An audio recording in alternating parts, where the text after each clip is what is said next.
Was he a certified lover boy, or was that grandfathered in? I have no idea about what he's doing with his boy. I don't sound right.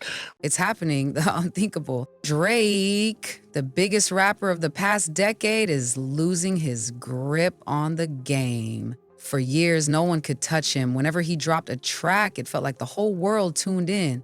Whether it was a club anthem, a late-night vibe, or a moody introspective piece, Drake knew exactly how to tap into the culture. But now, things are different. The respect he built is crumbling right before our eyes. The fans who once championed him are questioning his every move. And the decisions he's made to salvage his reputation, let's just say they're fueling the fire rather than putting it out. Drake is filing a petition against Universal Music Group and Spotify, accusing the companies of, quote, artificially inflating the spread of Not Like Us by Kendrick Lamar. It's a slow motion disaster, and it's hard to look away. A failing album, a rap beef he couldn't win, a bizarre lawsuit that screams desperation, social media posts that feel more like frantic confessions than the confidence you'd expect from a GOAT. The question is, how did we get here?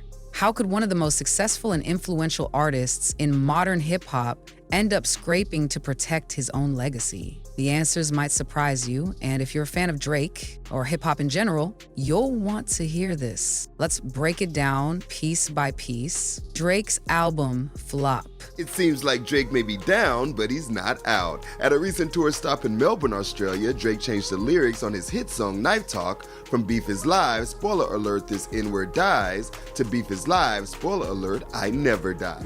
The first crack in the armor. For over a decade, Drake had the formula. He combined airy, atmospheric production with catchy hooks and a certain emotional vulnerability that appealed to everyone, from hardcore rap heads to casual pop listeners. Every single album, without fail, shot straight to the top. Even if critics found reasons to nitpick, Drake's commercial success spoke for itself. He was unstoppable. Until now, his latest album, people are calling it a train wreck. And not just the critics, but diehard fans too. The buzz leading up to its release was monumental. Drake teased that he was about to reinvent himself, pushing boundaries like never before. It's UMG and Spotify, alleging that the two companies conspired to artificially inflate the popularity of Kendrick Lamar's Not Like Us. Listeners expected a project that could either shatter streaming records or spark heated debates about its brilliance. But when it finally dropped, the reception was nothing short of brutal. Reviewers slammed the album as uninspired, directionless, and rushed. Fans complained the songs all sounded the same, lacking the depth or fresh energy they'd come to expect. Social media quickly overflowed with memes and sarcastic posts, labeling it Drake's first real commercial stumble. Yes, his first week numbers still tower above most artists, but the real problem wasn't just about raw sales. Of defamation and illegally boosting Lamar's viral song that targeted Drake, Not Like Us. Lawyers for Drake allege UMG enacted a scheme to, quote, artificially inflate that song. It was the noticeable lack of enthusiasm. Listeners weren't streaming the songs for weeks on end or dissecting the lyrics the way they had before. They weren't fighting over which track was the most iconic or which line would become everyone's next social media caption. Instead, they seemed tired, bored, ready to move on. That's when the panic set in. For a star like Drake, someone whose entire brand rests on relevance and being the ultimate trendsetter, this wasn't just a disappointment, it was an existential threat. And how did he respond to that threat? Not with a comeback banger, not with a masterpiece. Instead, he took a turn that nobody quite saw coming. The Kendrick Lamar feud, the battle that changed everything. For years, hip-hop fans speculated about the low-key tension between Drake and Kendrick Lamar. To the top of the charts last year as a viral earworm, Kendrick Lamar's Not Like Us is now the focus of a defamation suit. Both heavyweights, both celebrated for different reasons. Drake was the global pop rap phenomenon, while Kendrick carved out a lane as the thinking man's MC. Raw, lyrical, and unapologetically fearless. But everybody wondered, what if they truly went head-to-head? Well, it finally happened. Kendrick fired a direct shot, something that was more than just a subliminal jab, more than a subtle line you had to replay 10 times to confirm. It was a straight-up call-out. And Drake, he tried to respond. tried. Where Kendrick delivered pure bars with surgical precision, Drake's counterattack felt lacking. Now we turn to rapper Drake, suing his own music label, Universal Music, over the label's promotion of a Kendrick Lamar track, which he says includes false, defamatory. It was as though he tried to sidestep the lyrical warfare, relying on carefully crafted lines that sounded more like a PR statement than a rap diss. Critics labeled it a strategic move in a fight that demanded raw aggression. And the consensus? Drake lost. In rap, taking an L in a lyrical battle isn't just about bragging rights, it's about respect. Once your credibility takes a hit, it can be hard to win people back. And for Drake, the stakes were especially high.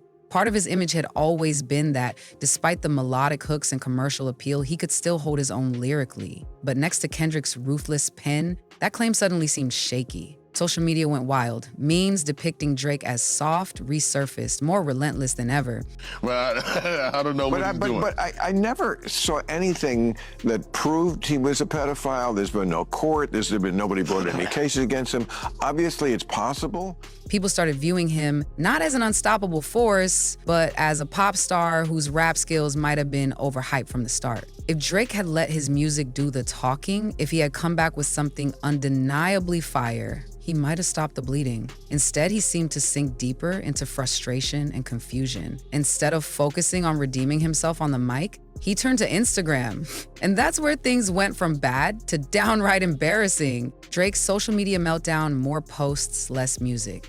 Like in the history of rap beef and all the rap beefs that I've covered in my career and all the rap beefs that I've read about over the course of the genre's entire history, from Ice Cube and NWA to obviously Tupac and Biggie, Jay-Z and Nas, so on and so forth, you've never actually seen. When an artist's Instagram posts become more frequent than the releases, you know the priorities have shifted, and not in a good way. After the Kendrick fallout, Drake's social media presence ramped up to an almost frantic level. He posted longer captions, more stories, and cryptic messages, like he was trying to communicate something profound but never quite said it outright. The vibe? Desperate. Fans noticed. They questioned why Drake was suddenly spending more time typing than rapping.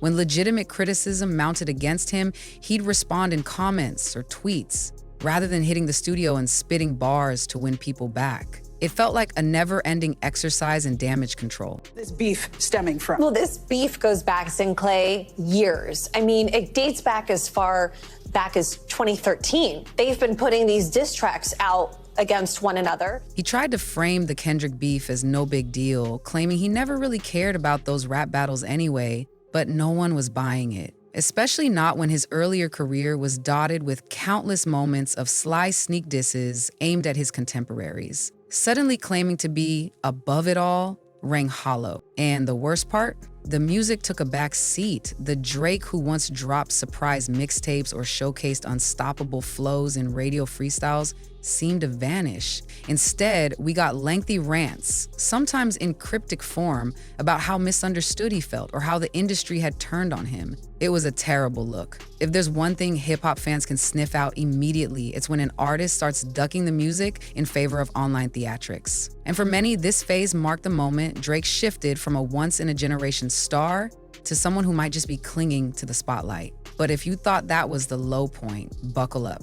Because next came one of the strangest moves he's ever made. Drake versus label, the lawsuit that screams desperation. Out of nowhere, reports surfaced Drake was gearing up to sue his own label. At first, people speculated it might be about contract disputes or a quest for independence, common in the music industry. But as the rumors persisted, it started to look more like a deflection tactic than a stand for creative freedom. By now, Drake was facing a wave of backlash for his underwhelming album and his lackluster showdown with Kendrick. Instead of churning out a redemption track or surprising fans with a genuine collaboration, he was gearing up for a legal battle. Fans were baffled. The general sentiment, wait, you're losing your spot in the rap game and your plan is to go after your label? Hip-hop at its core is about proving yourself. On the mic, on the stage, in the booth. Lawsuits and court filings don't resonate with an audience that fell in love with rap for its raw energy and creative expression.